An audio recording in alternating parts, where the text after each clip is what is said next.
Hello and welcome to this new section and lecture on product design and development in this course on marketing strategy excellence.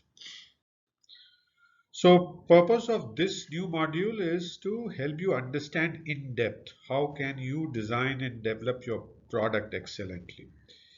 And at the end of this lecture, we will talk about an overview of the process, and then in subsequent lectures, we will talk about the remaining four steps of the process: determining CDQs, developing best design ideas, identifying parts and process design, and optimizing and prediction.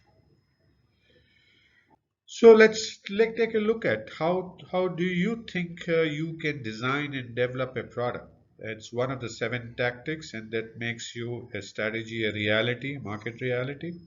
And these tactics create a market value by working together. So how can you design and develop a product? Any thoughts? See, it all starts with developing a winning prototype. The first step in developing a product is developing a prototype, and that would involve the whole steps of designing and developing. And once you have developed a winning prototype, then you can scale up in production. So it all starts with developing a winning prototype. So, what do you think is a winning prototype?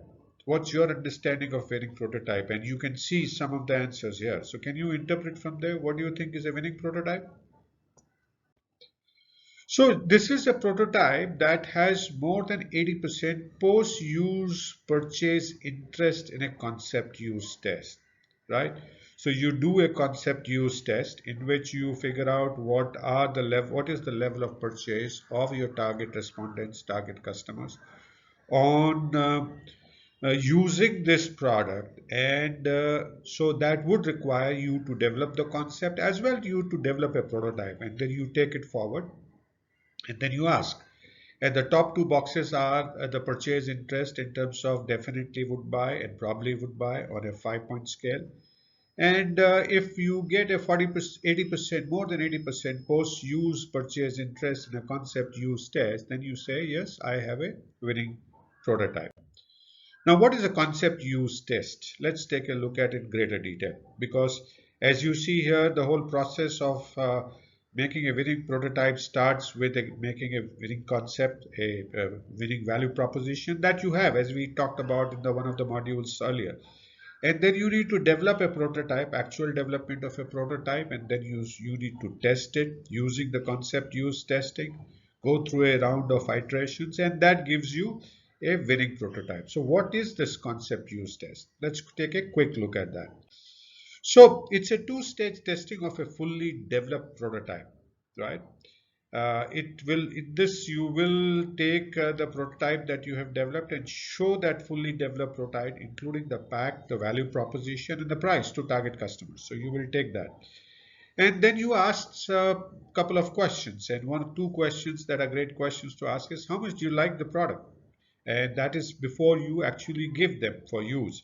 So this is what is called a pre-use liking, a pre-use purchase intention. And here what you are getting a reflection is of your product design, the liking externally, and the appearance as well as your concept or the value proposition. Then you give a sample free to use and say, hey ma'am, sir, great, thank you so much for asking this question. Here's a sample of the product. We'd like to use it for the period that is normal for that particular category. And once the sample is used, then after many days, you come back and take a post-use feedback on how satisfied were the target customers on the product that they have used, and you ask them their purchase intention. So two key questions, satisfaction and purchase intention. In all these questions that you ask, you also ask the reason for liking. And this helps you decide if the prototype is a winning prototype, if your purchase intention is more than 80%, right? So the question is, so in this process, as you see, you need to develop a prototype, and you need to do two things. One is prototype development and concept use test. So how can we develop this winning prototype? So it starts by developing a prototype based on the winning concept, as we were mentioning earlier briefly, and then testing it and modifying it till the time the cows come home with your top two boxes being greater than 80% for your target customers, right? So that's the broad process. Now, the question then comes is what do we need to do to develop a prototype first? Because after the winning concept, you need to go and develop a prototype, right? So what steps needs to be taken to develop a prototype? And that's a part of design and development of the product, right? So let's take a look at that. So you have to start with a winning concept or your value proposition, and that will give you an advantage, a superior advantage, an advantage compared to other people who don't do that. Because the winning concept tells you what is it that you are required to deliver in terms of the value to the end customer, to the target customer. And it tells you how is your product going to perform better than competition, who's your competition, who's your target customer. So it defines all that. So you have a great advantage by starting with the concept. So you start and understand the winning concept sitting with your marketing team, or if you are a marketing yourself, you have the winning concept, and then you briefly explain that to your design and development team. This is the concept, and around this concept or in line with this concept, we like you to develop a prototype, and that sets the process. And this concept, as we are saying, basically, when you brief them, will tell you many things. It will, of course, it has a brand name, then it tells you who is the target competitor, who are the target customers, and these two helps the design and development team go and do the right benchmarking of the competitor's product and also understand the target customers profile. And here you also tell them what are the core benefits and what are the possible reasons to believe in secondary benefits. So in this whole value proposition or a concept or a winning concept, you are telling what is to be delivered to whom and how. So it's a great guidance to the people who will develop the prototype. Once you have the whole value proposition, a winning value proposition or a concept given to the design and development team, they will get on to developing a prototype.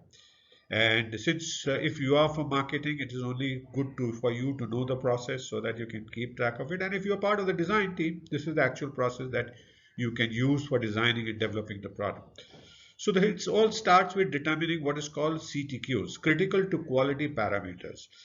Now, these are the parameters that determine the product specifications, because every product or offering in technical terms or for the technical team, you need to have specifications or parameters or outcomes that the product will adhere to all time. And this is what the critical to quality parameters will help you do that.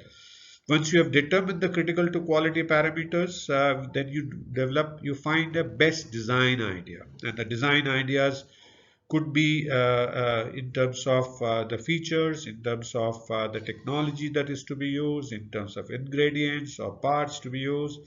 And that leads you to identifying parts and process design. So what are the right parts and process design that you need to do? And finally, you come to optimizing in production.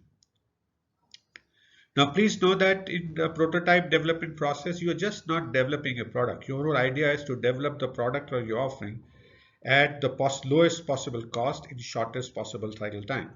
So this whole design cycle of prototype development needs to take into account, and then we will talk about in detail as we go forward the detailed methodologies, how you can develop it, and you get a good flavor if you are from marketing side to know how the development team should work, and you can have an intelligent conversation with them and maybe give them some ideas on how can they do this. And for the design people, this is your bread and butter in terms of actually developing the product and offering. So what do we do in the next module? So in the next module, we will take you through the first step of determining CTQs. What are CTQs in more detail, and how can you go about developing and thus determining CTQs will be the topic of the next lecture. So thank you so much for watching this first lecture of product design and development. I hope you're beginning to learn new things again, beginning to enjoy, and I do look forward to see you again in the next lecture.